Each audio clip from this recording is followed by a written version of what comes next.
This is called the Tree Woman Tales, and it's a branch off of the record I just made and finished called Tree Woman. There, that's kind of a tree woman. I'm a tree woman. Rosie Wilby is a tree woman. It's Welby, right? Yep. Yeah. So this is a branch, as I said, off the album, which I'm going to be singing some songs now and again. Today, I'm more interested in finding out about Rosie's story than my tales. So I'm going to just put this down here, and I'm going to start with this amazing tree woman who I met at a party she gave. Now, this wasn't just any kind of party. This was what we all referred to eventually as a soiree, a book soiree. So do you want to just tell a little bit about that, Rosie? How amazing it became? Yes, well, it started off back in 2018, about August, and it was actually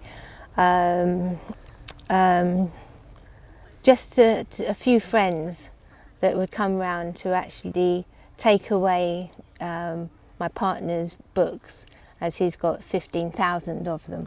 15,000 books. 15,000 so books. It was just to invite people over to take away books because you had too many. Yes, just a cup of tea, and then it developed over time when people started bringing their friends, and then we started introducing food and wine, and it seemed to go well with people. Became a little bit more freed up as the crowd got bigger. And it was every Friday night. It was every Friday night. From when to when? From 8 o'clock till it was meant to be up until 12, but it did actually extend on until about 4 in the morning. Yeah, because I was always there at 4 in the morning, and I was playing music. And you were playing music, which was another thing we introduced.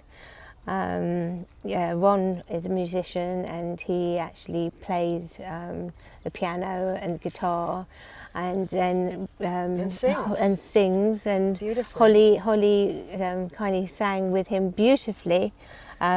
Which was an amazing sort of duet, and there was about 5 or 6 and then 7 people that would play. The rest of the folks that were there would actually go and have discussions in different rooms. So there was debates happening, there was feasting happening, there was music being played. Performance art. And there was performance art, which got a bit risky at some points. We'd have people talking or reciting poetry in different rooms, in different settings. And it went on then, so it started, and it went every Friday night for how long? Until just before the lockdown. Just before the lockdown. So yep, that memorable. So was that a year and a half it went? I think it was about a year and a half. Yeah, about a year and a half. I mean, when I arrived, and it was every night. Every Friday. Every Friday night. When I arrived, the first thing I thought of was a kind of British London version of that old movie, Breakfast at Tiffany's, where Holly Golightly, Audrey Hepburn, would throw these parties, and all these bohemians and strange people would come, and they'd have their cigarette holders and their cocktails, and they were discussing Nietzsche and it really smacked of that when I first arrived. And I used to bring people. I used to start spreading the word and bring people. No one could believe that someone was throwing a soiree, a book soiree on top of it, and you could take all these books home. Yeah. And so it did become an absolute little gem. It was like a little gem in the middle of London. And then when the Tube stayed open on Friday night, so you could stay even later. That's probably why it went all night, and it was right next to their apartment, the Tube station. So Yes, yes, we used So that was, I just wanted to thank you for that. And your husband Ron for an amazing adventure that we all got to go on. And I met so many amazing people that I'm working with a lot of them. This hat, I met Farak, who made this hat for me for my my launch party, remember? And I wear it a lot, and it disturbs a lot of people, which is exactly what I wanted to do. No, it doesn't. Some people just love it, you know. Beautiful. It is a stunning hat. As you see the back here. Such detail. And I just met so many wonderful and fascinating people. And I'd try out my Tree Woman songs on them, and I loved them. Yeah, it was just a great experience for me. So moving on, though, we have to go back to what made Rosie Rosie. And so talk a little bit about your childhood and your I know you've told me you had a huge connection with nature back then. Well, I'm an only child, and so I would play, because I lived by Wimbledon Common, and so the Wimbledon Common was my playground, and so I didn't have any fear of being there in the dark, running around with friends, making hidey holes, climbing. We have a favourite climbing tree which was right at the beginning of a path, and sometimes it would be just laden with children, you know, because it's so easy to climb. And there was a sense of, and I still have that sense with woodlands, of being protected, feeling comfortable, and that's what I had as a child. And I think that stopped any sort of fear. That stops your fear, is being near trees? In nature, yeah. Yeah, I have the same affinity. I was always climbing trees. The house I grew up in had 7 giant oak trees growing over it, which I climbed all of those, but then I found lots of other forests to climb in. And I had a similar feeling. It grounded, I guess that's what it's grounding you and making you understand the more important things in life when you're all screwed up with everyday problems. Well, it's a great place to go, you know, to actually walk off ideas, walk off problems, and having that fresh air, that continuous pumping of oxygen, you know, which is amazing. Wonderful. So tell me about your evolution then, as a girl climbing trees, and didn't you say that you became a dancer? That was the main. Yes. And was that your big dream when you were like a teenager? Not really. No. No. I was a tomboy when I was a child, but I was actually, I suppose I was rebelling against from the age of 2. I was in dance. I was sent off to dance school, and so I'd been dancing since the age of 2. Okay. And then when you get back from dancing, you just go out in the woods and just go wild. Yeah. But that took me on to. I was doing sort of variety sort of shows as young children do. Oh, okay. And then getting older, I then changed schools and went to a ballet school and did classical dance, and more contemporary as well, until I was about the age of 16, and then I found I went skiing for the first time, and that just blew me away, and I just stopped doing ballet and started skiing. Yet again in nature. And it's in nature. Yeah. A phenomenal sensation of a connection of you and the mountain and the height and the snow and the fern trees as you're going whoosh, whoosh, in that sort of silence, that beautiful silence. And I think that sort of developed me to become somebody who could change from being a dancer, but to the mindset of being a little bit competitive with the skiing. Okay. And did go on to do sort of some downhilling and black runs and stuff like that. Ooh. And, yeah, which was good. But then after that, I went to art school. You went to art school, and Yeah. and that's stuck with you, hasn't it? Your painting, the Yeah. whole time you've been Yep. evolving. Yeah, I went to art school for about 2 years, doing fine art, and then I actually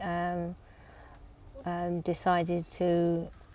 My dad passed away, so I just went off and did some furniture restoration as an apprentice. Okay, And where did the fashion, the designing come in too, and the Oh, well, I used to design furniture, sofas and whatnot. So I was always designing or doing loose covers. And then I found that I could, sort of do my own clothes. So I started designing my own clothes. And this is one of them. that dress is beautiful. So, and for the larger lady.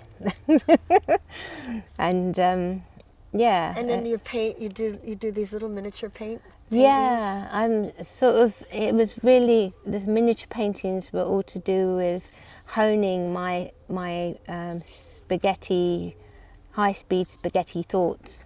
High-speed spaghetti thoughts. Yeah, so that when I'm looking at something small, I can hone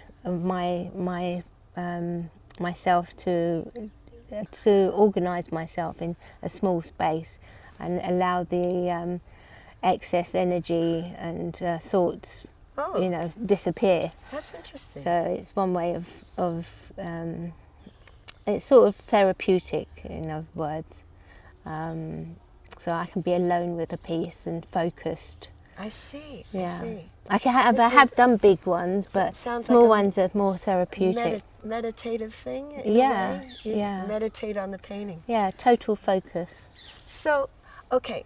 So now I'm going to lead into the more sensitive side of all this, and that as you evolved, I had a nervous breakdown in my late 20s. Now, it was for very different reasons probably, and you have to say if you've had a nervous breakdown, because I'm not going to speak for you. Yeah. But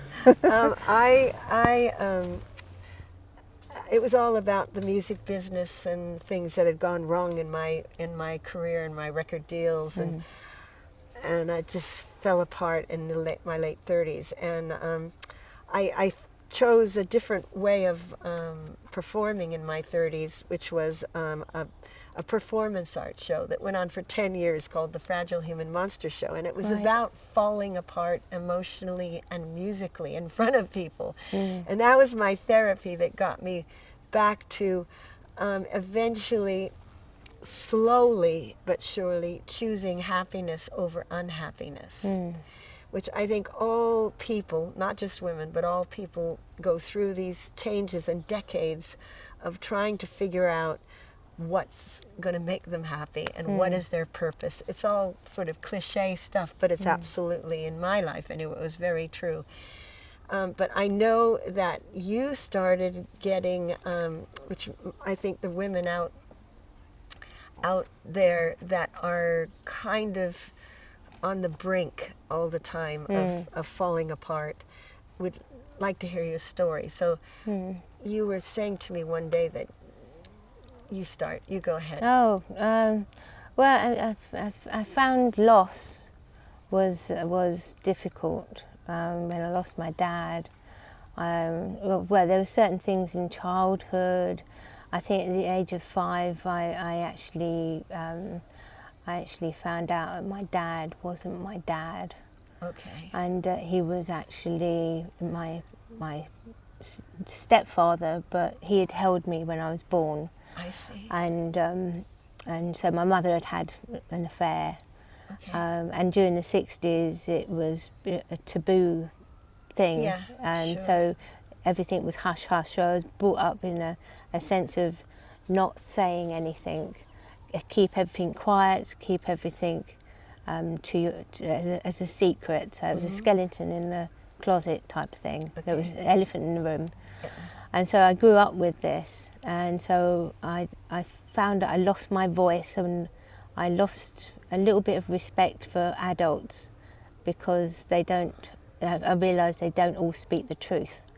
Okay. And I found that as I got into relationships, the feeling of abandonment issues were sort of quite prevalent. I would get into a long-term relationship, which I found was very. It became very destructive. As I had a business to run, I had my mother to look after, and I had this 20-year relationship which was falling apart, and I was trying to hold it all together, but it became abusive, and there was lots of violence involved, and the only way out was to leave them. I'm sorry. We're late for the cyclist to go. Okay. Yeah. I'm right with you. So Just to leave them. Yeah, so I left him, loving him, but I couldn't be with him. Okay. And I think that's the one thing you have to do in that sort of situation is really think, what is it that I'm going to be like in a few months' time, and get out, you know, because it would have continued on and on and on. And so it was a big step, and I just went out into the world and found myself in another relationship, and which actually sent me into a suicidal spin. A suicide. It was one thing after another. I'm sorry, honey.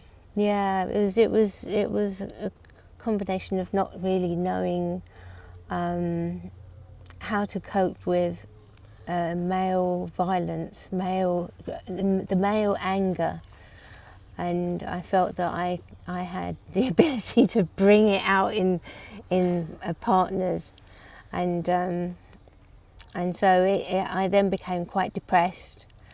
I and had to take medication, and so from being this sort of sporty, lively young girl, I became this very depressive, suicidal type of young adult, and it was very difficult. And then I got into another relationship, which was also one that I had to get rid of, and another one, and then my mother died, and I just became a saboteur. I would throw myself into exercising ridiculously and became sort of like size 6. I was monitored by my GP all the time because I had such low mood swings. And then I had this fortunate experience to meet Ron, which he took me on a magical mystery tour around London, but that was a very, very different, energetic relationship, which was very nourishing, and connecting me to lots of people, which he has the ability to do. Yes, he's a dot connector, isn't he? He's a dot connector, yeah. We're going to let Ron come in just for a second. Come on in, Ron, just so everyone can see who you're talking about. Oh, Right. yes, Yeah. Not too much. There he My is. camera in my hand. I've been documenting. He's a tree man, yeah? There's a tree man. Yeah, I got some leaves on my shirt. Okay, so now you have to go because it's all about Rosie. But I just wanted to show the hero. That's the man. The man, yeah. Thank you, Ron. So anyway, so I am fascinated to find out now where this has all led to. Now, if you don't mind me asking, I'm interested, and I think are you still on some of the medication? Yeah. And is this, I think you said to me that we had lunch quite a long time ago now, but didn't you say that your weight issue is because of these pills you're on. Yeah. And when, and also, what is it that you feel when you're not on the pills? Oh, right. Yes, that's a totally different me. I actually got into in another relationship. I stopped because I was actually a night owl with Ron, and we would go to many parties, many art galleries, and the whole scene. And then stopped the relationship and went out with somebody else who got me to stop drinking, to start eating, and sort of look after myself. But I was still out of the ballpark. I was totally spun out still, so I had to take the. I found myself actually so spun out that I couldn't sleep. I would be days that I would not sleep, and then I started hearing things, and then I started seeing things, and then I had to be asked, if it would be all right if I went to a psychiatrist. And so I said yes, because I had many things and many problems to discuss. And they then put me on medication, which is there's several medications for many different ailments. Many different things. Yes. That's what I'm very concerned. I'm sure when this goes out and other women see it, they're going to be concerned for you. That everyone, I'm sure we'd all like you to get off all of it eventually, And I really appreciate you talking very candidly about it, and that you're still struggling, Now, so you believe now, although I bet you're a different person from when you first started the medication, do you believe that all those things will come back? When I have days when I forget my medication, it doesn't take me long before I spin out into many thoughts. Okay. But not as much as it used to. Okay. So there's hope, you think? There's hope, yes. And you are planning to get off them eventually? Yes. I found a Vedic doctor. Ayurvedic doctor, which I'm going to find out more about and introduce myself to. Okay. But I do feel that the tablets do you do gain a lot of weight on the tablets, and you do rely on them. Okay. I do rely on them, and I wish I didn't. And there's no judgments. The Tree Woman tales and all the sagas that all of the women I'm asking to be involved in this, it's all about showing our real self and the imperfections and the failures and the successes we've had. It's actually more about the failures, because we learn far more, of course. Yes. Sadly, from the you failures. You learn a lot from your failures. And I'm hoping, and all of us who see you here with me, that's going to happen, and we'll have you back again in a couple of years. Oh, I'll probably be doing the Tree Woman tales forever till I die now. There's many of us Tree Women. I know, and you'll be come very in busy. all beautiful shapes and sizes, and I'm very excited to be a part of the branch off the record, which I never thought this would ever happen, but it's been very therapeutic for me, to talk to women like you, and I'm hoping that the women who see this will feel the same, and we'll just keep on going. Yeah, I think there is hope. There is hope for anyone out there. There is hope, Well, I know there is, and we're both living examples, because we're still here. Yeah. And let me ask you this last question: Are you choosing happiness more over unhappiness these days? Definitely. I feel that with the medication, it dumps a lot of emotional stuff. So you do see quite very direct. And by dumping my past and all that was making a big problem to me and my life, I found I can be there for people.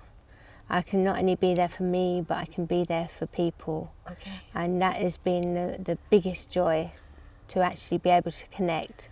Like a tree, you know, the connecting system that goes on underground, I think is what I found in my heart and in my soul. So it came from within.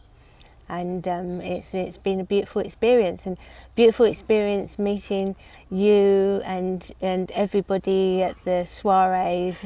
I can't believe the connection and the amount of people. There must be about 300 people that have come through Ron's door, and all gone, luckily enough, home with a smile on their faces. And you know, I would never have dreamed that, you know, I'd be a part of that. You two are like an underground kind of high profile couple now in London. Well, yeah. and you deserve it. Oh my gosh, the state that your apartment must have been left in, that you had to clean up morning. every morning. Oh my God, because I saw a lot of glasses of wine spilled, including the ones I spilled. You know? Yeah, we've been on our knees scrubbing the floor since. All right, well, and that ending on a high note from Rosie, the lovely message. We are going to say goodbye because we're in Hampstead Heath, and it's getting, the lights going down. It's looking still absolutely beautiful. And thank you for getting involved with us emotionally, physically, musically, spiritually, and philosophically. Thank you. Thank you very much. Okay. Thank you. Bye-bye, everybody.